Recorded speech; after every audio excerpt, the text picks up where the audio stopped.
নমস্কার বন্ধুরা, বৌদির হেসেলে আপনাদের সবাইকে স্বাগত জানাই। বাড়িতে হঠাৎ কেউ চলে এসেছে, কি বানাবেন ভাবছেন, তো ঝটপট বানিয়ে নিন গোলা রুটির ইনস্ট্যান্ট রোল। গোলা রুটির ইনস্ট্যান্ট রোল বানাতে আমি নিয়েছি ময়দা 1 কাপ, 2টো ডিম, পেঁয়াজ কুচি, লঙ্কা কুচি, ক্যাপসিকাম কুচি, গাজর কুচি, বিনস কুচি, ধনেপাতা কুচি আর শসা আর পেঁয়াজ, বিট লবণ আর গোলমরিচ দিয়ে মাখিয়ে রেখেছি। তো চলুন বন্ধুরা, রেসিপিটা শুরু করা যাক। এখানে আমি একটা বড় পাত্র নিয়ে নিয়েছি। এই পাত্রের মধ্যে দিয়ে দেব ময়দা আর দেব 2টো ডিম। এটাকে আমি ভালোভাবে মিশিয়ে নেব। এতে আমি অল্প জল অ্যাড করছি। এবার এটাকে আমি ভালোভাবে মিশিয়ে নেব।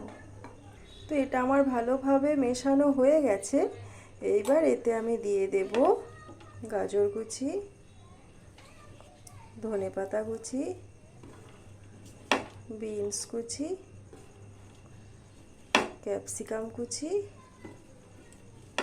কাঁচা লঙ্কার কুচি আর পেঁয়াজ কুচি, আর দেব পরিমাণ মতো লবণ।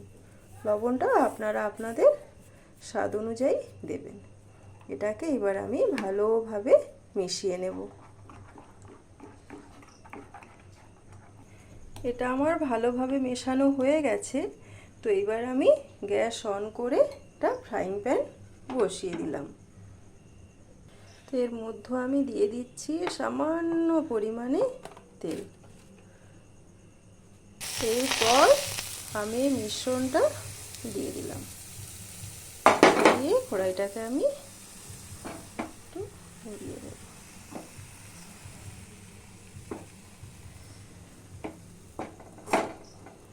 এটা এবার আমি 1 মিনিট পরে উল্টে দেব। আমি উল্টে দিচ্ছি।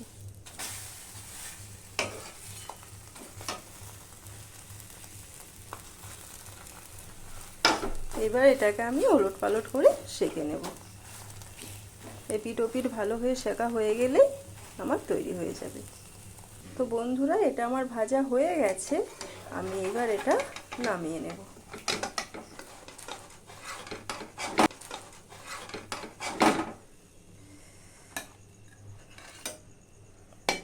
এরপর এই রুটির ওপর দিয়ে দেব আগে থেকে কেটে রাখা শসা, পেঁয়াজ।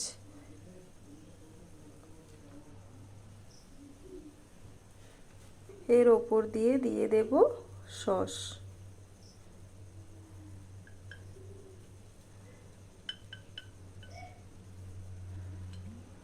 এবার এটাকে আমি রোল করে নেব।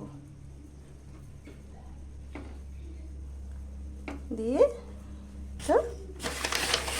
পেপার দিয়ে দেব।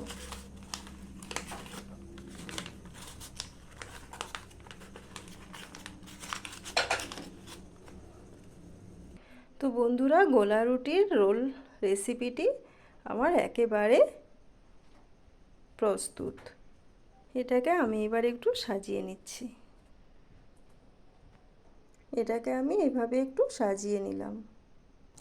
বন্ধুরা, গোলা রুটির ইনস্ট্যান্ট রোল রেসিপিটা আপনাদের কেমন লাগলো অবশ্যই কমেন্ট করে জানাবেন। আর যদি ভালো লেগে থাকে তাহলে একটা লাইক দেবেন। আর এই রকম আরও নতুন নতুন রেসিপি পেতে আমার চ্যানেলটিকে সাবস্ক্রাইব করে আমার পাশে থাকবেন। তো চলুন বন্ধুরা, টাটা। সবাই ভালো থাকুন, সুস্থ থাকুন।